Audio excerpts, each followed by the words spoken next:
Cetak tomat lah adi bini mon agendaan Pacetak tomat pola di bini adi getokan Pacetak tomat mon nyare ampongan Orang laki sana tomat saja sarang Iya Pacaran selingkuh yang kebiasaan Tak ampun selaku aku baik dosa Taruh sabar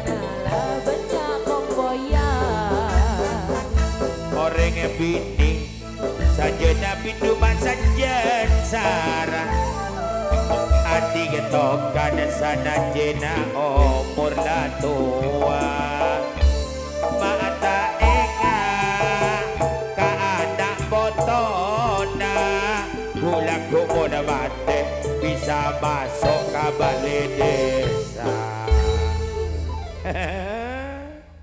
Nyaman mun mati masuk balai desa. Pak Jeng gade. Oke, batur sebadun, terima kasih atas penghormatan.